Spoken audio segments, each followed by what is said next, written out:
যারা advance markets আমরা হচ্ছে ৫৪তম দেশ হিসেবে আজকে জয়েন করলাম বা ৫৩টা দেশ একসাথে নাসার সাথে স্পেস এক্সপ্লোরেশন নিয়ে কাজ করছে। হোপফুলি আজ থেকে ১০, ১৫, ২০ বছর পরে বাংলাদেশ স্পেসে একটা পজিশন নিতে পারবে। আমাদের স্পেস সায়েন্সের ব্যাপারে আমাদের একটা ডেভেলপমেন্ট হবে। হয়েছে দুটো ইভেন্ট হয়েছে আজকে ইন্টারকন্টিনেন্টালে। প্রথম ইভেন্টটা ছিল নাসার সাথে আমরা আজকে আর্টেমিস অ্যাকর্ড সাইন করেছি। আপনারা যারা আমি যদি একটু পিছন থেকে আসি, আর্টেমিস শব্দটার ব্যাকগ্রাউন্ড থেকে বলি, আর্টেমিস জেনারেশন হচ্ছে যে জেনারেশন আমাদের ভবিষ্যতের একটা জেনারেশন যারা আসলে স্পেস এক্সপ্লোরার হবে, যারা শুধু পৃথিবীতেই থাকবে না, তারা বিভিন্ন গ্রহে হয়তো বসবাস করবে বা স্পেসে বসবাস করবে।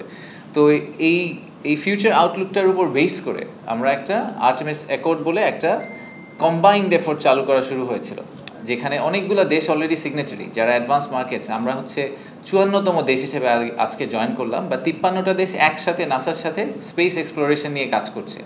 তো আমি এই যে অ্যাকর্ডটাতে আমরা সাইন করলাম, এই সাইন করে যে জয়েন করলাম, এখান থেকে আমাদের কি লাভ হলো এই প্রশ্নটা যদি করেন, তাহলে এখানকার লাভটা দেখতে আমাদের সম্ভবত ২০, ২৫, ৩০ বছর সামনে যেতে হবে। তো আমাদের তো স্বপ্নটাকে প্রথম থেকে শুরু করতে হবে। আমাদের যে ইউথ নিয়ে আমরা সবসময় কথা বলি, যে আমাদের ইউথ ইম্যাজিন করতে জানে, and our youth is global. আগের ইউথ, আমাদের জেনারেশন কিন্তু আমরা গ্লোবাল ছিলাম না, কিন্তু এখনকার ইউথ ইজ গ্লোবাল, তাদের এক্সপেকটেশনও গ্লোবাল। তো আমরা যখন ছোটোবেলায় বলতাম, আপনি প্রাইমারি স্কুলে গিয়ে বাচ্চাদেরকে জিজ্ঞেস করবেন যে আপনারা বড় হয়ে কী হবেন, তো তখন দেখা যায় 50% লোকজন বলে যে তারা অ্যাস্ট্রোনট হতে চায়। তো বাংলাদেশি অ্যাস্ট্রোনট আমরা কবে দেখব? That is really the question. তো এই বাংলাদেশি একজন, আমাদের যদি এন্ড গোলটা হয় যে আমরা স্পেসে বাংলাদেশি অ্যাস্ট্রোনট পাঠাবো, সেটা পাঠানোর জন্য আমাদেরকে আসলে এই ধরনের একটা স্টেপ নিতে হবে। This is step 1 of probably 1000।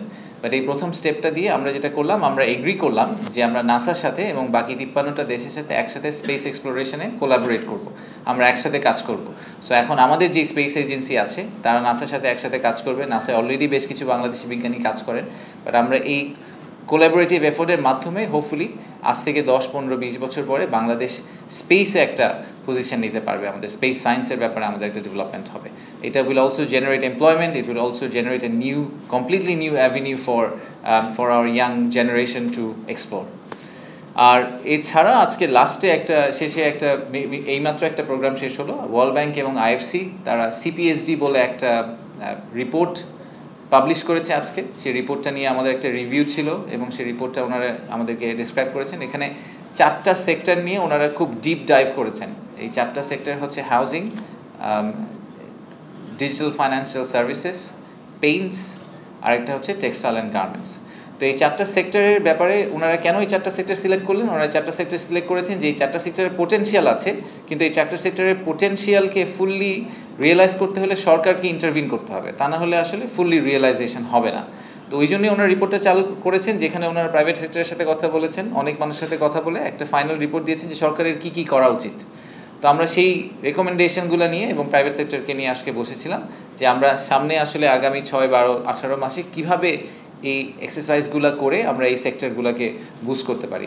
এবং একটা খুবই ইন্টারেস্টিং ব্যাপার, এটা আমার কাছে আজকে মনে হলো যে খুবই I felt very good about it. সেটা হচ্ছে ওয়ার্ল্ড ব্যাংকের এই রিপোর্টটাতে আপনার রিপোর্টটার কপিগুলো পাবেন, এটা পাবলিক ডোমেইনে দিয়ে দেওয়া হবে। এই রিপোর্টটাতে যখন কোনো একটা সম্ভাবনার কথা বলা হয়েছে, তখন বলা হয়েছে যে যদি এই ডিসিশনগুলো নেওয়া হয় বা এই ইন্টারভেনশনগুলো করা হয়, তাহলে এই ইন্ডাস্ট্রিতে এত হাজার নতুন এমপ্লয়মেন্ট জেনারেশন হতে পারে। So it goes back to job creation. Everything in Bangladesh goes back to job creation. So আমাদের সরকারের যাবতীয় যেই অ্যাক্টিভিটি সামনে থাকবে, যেসব স্ট্র্যাটেজি আমরা সরকার হিসাবে নিব, needs to go back to job creation. World bank আমাদেরকে এখন যে রিপোর্টগুলো দিচ্ছে, এবং আমাদের ওয়ার্ল্ড ব্যাংকের যে কান্ট্রি ডিরেক্টর এখানে প্যানেলে কথা বলার সময় বলছিলেন যে ওনারাও আসলে ওনাদের যেই মানে ইয়ার্ডস্টিক, যেটা ওনাদের বেঞ্চমার্ক, ওটাকে ওনারা আসলে ওই ইনভেস্টমেন্ট ডলার ভ্যালু থেকে সরিয়ে জব ক্রিয়েশনের দিকে নিয়ে আসার চেষ্টা করছেন।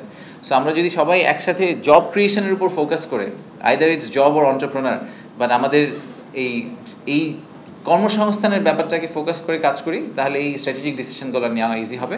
আমরা ওদেরকে আহ্বান করেছি যে আমাদের সরকার থেকে তো আমরা চেষ্টা করবই, কিন্তু আমরা ওদেরকে আসলে বলেছি যে আপনারা বাইরে থেকে সরকারকে কনস্ট্যান্টলি পুশ করবেন, সরকারকে কোয়েশ্চেন করবেন যে সরকার কেন আরও বেশি করছে না, সরকারের আরও বেশি করা উচিত, সরকার আরও বেশি সাপোর্ট দেওয়া উচিত।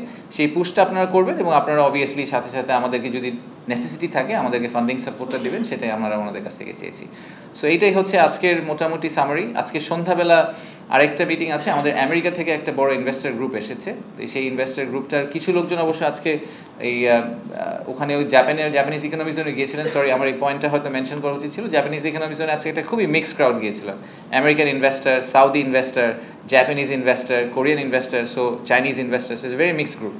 তো আজকে সন্ধ্যায় এই আমেরিকান ইনভেস্টরদের সাথে প্রধান উপদেষ্টা ওনার বাসভবনে বসবেন ওনাদের পয়েন্ট অফ ভিউটা জানার জন্য, যে আমাদের ইউএস ইনভেস্টমেন্টের পয়েন্ট অফ ভিউ থেকে আমরা আর কীভাবে আরও বেশি ওনাদের সাপোর্ট বা ইনভেস্টমেন্ট পেতে পারি। তো এটাই হচ্ছে আজকের প্রোগ্রাম। কালকের দিনটা অবভিয়াসলি আমাদের পিক। আপনারা দেখবেন যে অনেক মিটিং হচ্ছে, সবগুলো হয়তো আমরা কালকে কাভারও করতে পারবো না আমাদের সংবাদ সম্মেলনে, কারণ সারা দিনব্যাপী প্রোগ্রাম এবং হয়তো 20-30-40টা মিটিং ইভেন্ট একই সাথে চলতে থাকবে। বাট আবারও আগামীকাল হয়তো বিকালবেলা কথা হবে।